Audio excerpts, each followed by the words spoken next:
very first edition of Ex Libris Arioch. That's right, we decided on a name. And what better name than what will eventually be in my book plates? It just means from the library of. Now, as you probably have guessed already, my main interest is in magic, being a magician.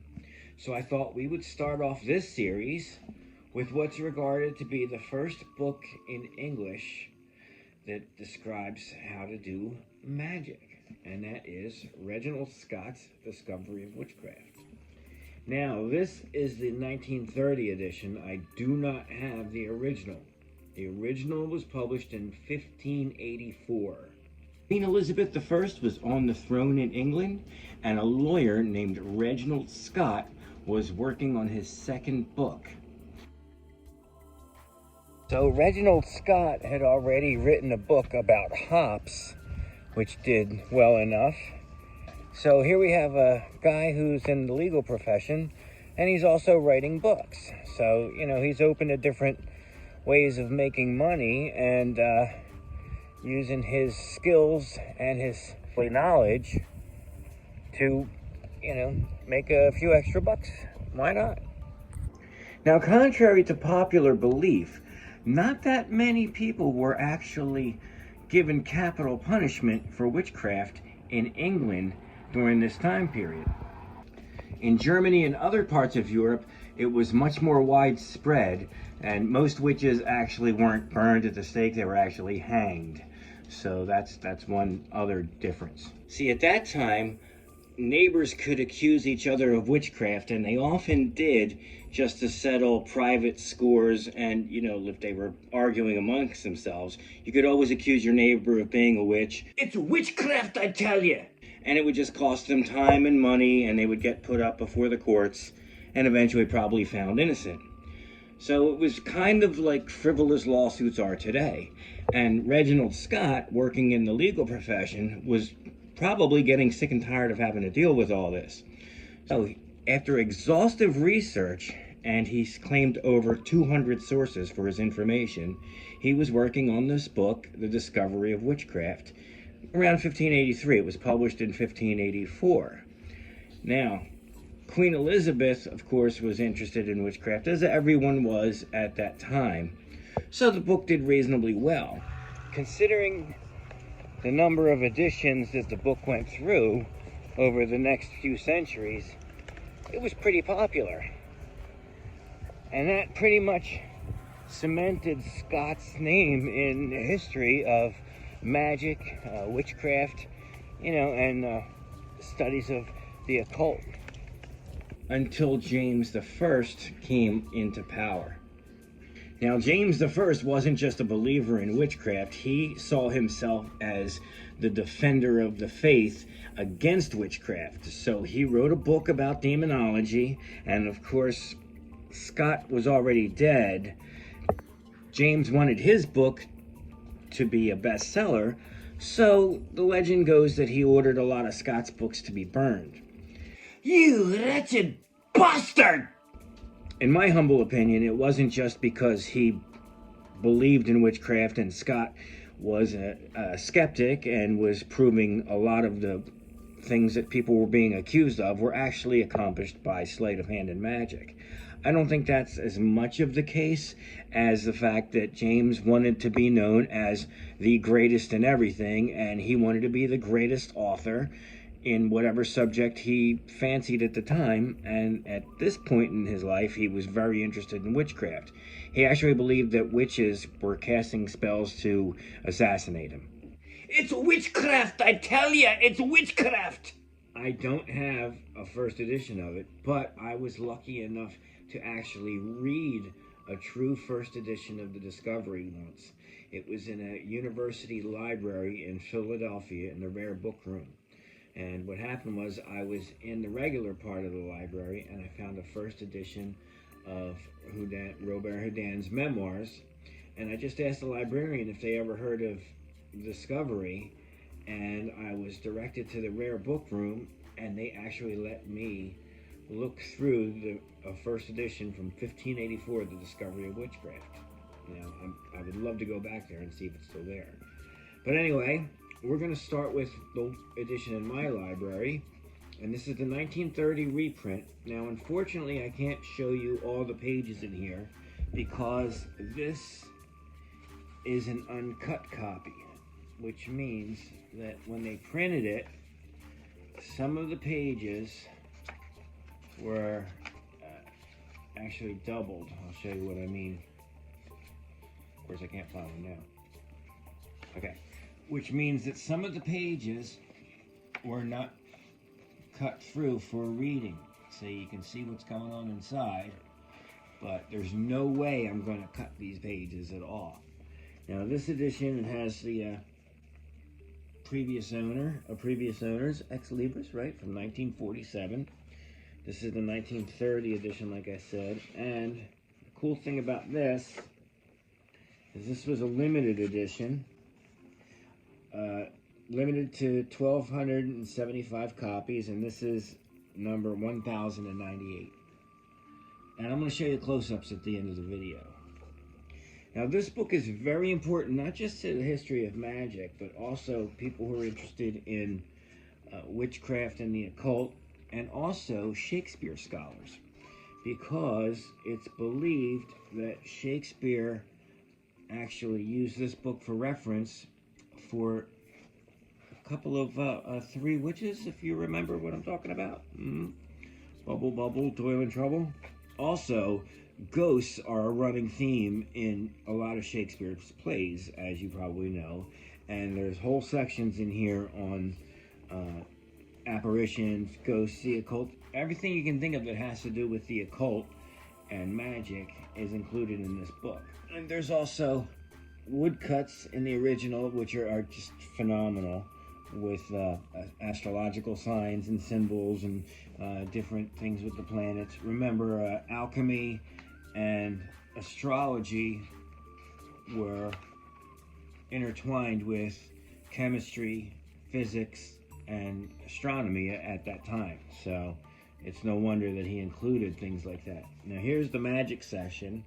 Unfortunately, most of these pages are still attached, but you can see where he described this fake knife to shove through your tongue. And this one was a retractable blade, which is interesting because the Witchfinder General had one of these. Decades later, people that were hunting witches when the craze really hit, especially in Europe, they would want to find the devil's mark, which was like a mole or some other blemish on the skin of the accused. And it was believed that if you poked it with a sharp bodkin or a knife, it wouldn't bleed. So these people that were getting paid basically as bounty hunters for witches would have this. They would go up to an accused, find some lady with a mole, shove it in there, the blade would retract, she didn't bleed, boom, she's a witch, pay the fine, he would get his money, there you go.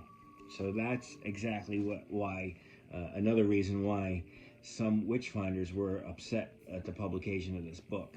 Now, as I said, as a magician, I'm really interested because a lot of these tricks and illusions described in here are still used in one form or another today.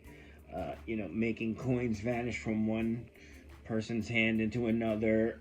There's card tricks in here. How to make one dance naked. Well, that's different. That's hypnosis there. How to tell where a stolen horse has become. To change the color of one's cap or hat. I mean, this is basics of magic that we still use today.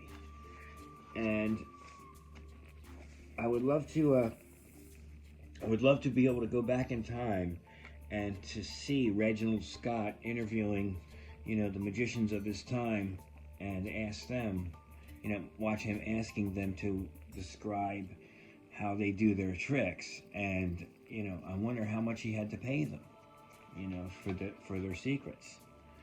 And whether they understood the impact that would happen, because you have to remember the printing press was only around for about 140 years when this book came out.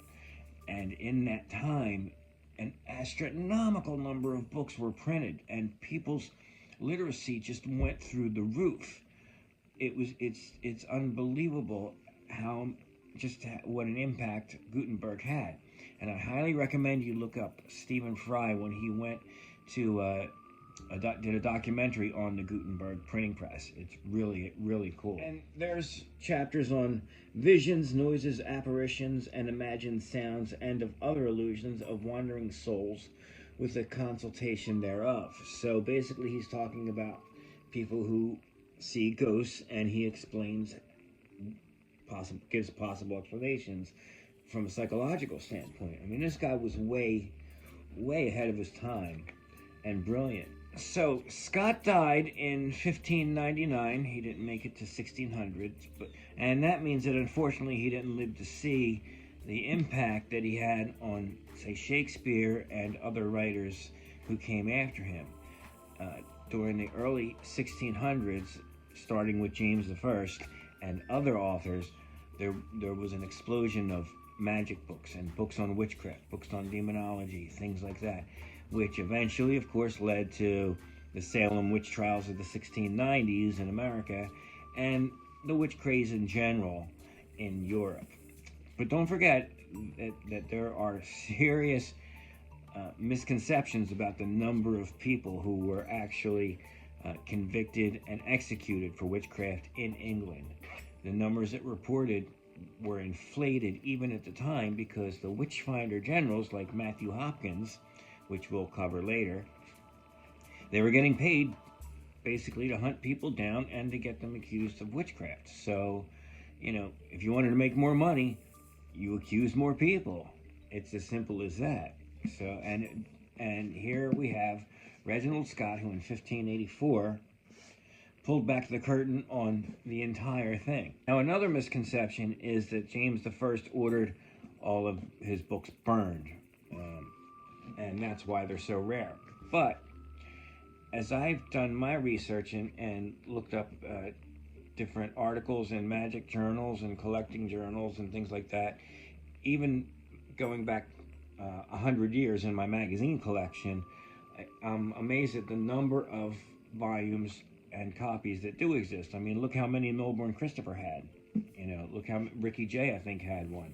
I know, you know, other magicians who have first editions, and like I said, I found one in a library in Philadelphia. So, you know, we really don't know how many editions are out there, and you never know, because maybe you'll find one at a flea market someday. I mean, I found this and I couldn't believe it. I was so happy to have this, and I'm going to put it back in its protective jacket that it came with, like that, and it's going back on the shelf. Well, everybody, that about does it for this very first episode of Ex Libris Arioch.